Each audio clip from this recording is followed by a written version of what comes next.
Welcome to another episode of Boom and Bust. I'm your host, Tony Clement, here at the News Forum, where all voices matter.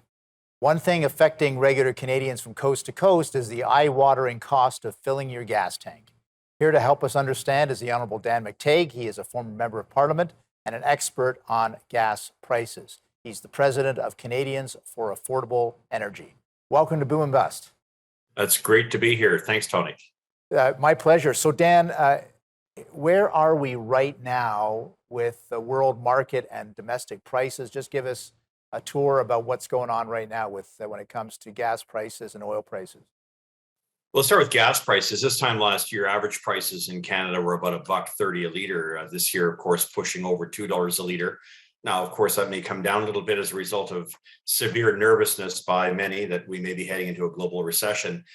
Made possible by higher energy costs, made possible by inflation and the response by the Fed and other, other institutions, other central banks to the need to combat that inflation. But it looks like we're into very high sustained prices for the foreseeable future, both stateside and in Canada.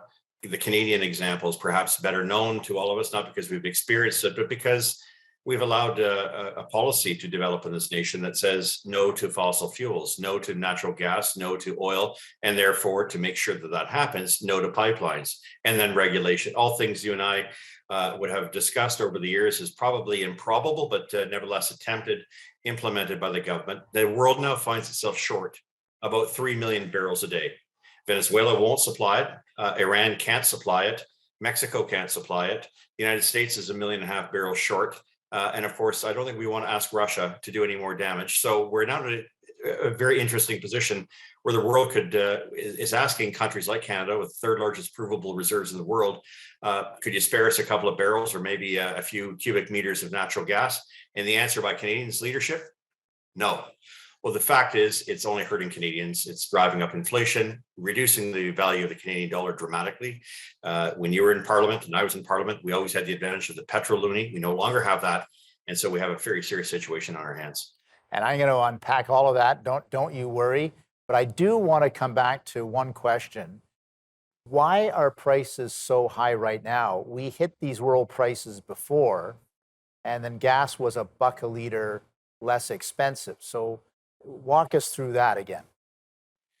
Well, we had the Petrol Dollar, of course, where every commodity in this country is priced in U.S. terms. Right now, it takes 130 pennies to buy U.S. dollars. So that means we've lost the equivalent of about a third of our purchase power. So that actually adds 36 cents a liter to the price of gasoline. And that is very much the policy and the fault of the federal government, not provinces or outside external forces. I mentioned earlier, we have a very large amount of reserve. We've chose not to deploy it or use it. Then we have taxes, carbon taxes. Now, 12.5 cents a liter in places like my province of Ontario, if you add the HST, and of course, other taxes have been introduced over the years. But the primary thrust of all of this is not a demand issue. It is very much a supply issue. And Canada, I can't be emphatic enough. Canada has refused to provide additional barrels to the world. It's embarrassing, actually, because I know that our ministers are heading to other countries around the world, especially Europeans, and they're scratching their heads saying, what's wrong with your country? Why won't you go down this road? And please don't follow us in terms of what we've done in terms of the trillions of dollars we've invested in renewables that don't work. And so you're saying this is an actual government of Canada policy to not it is very much to keep it in the ground.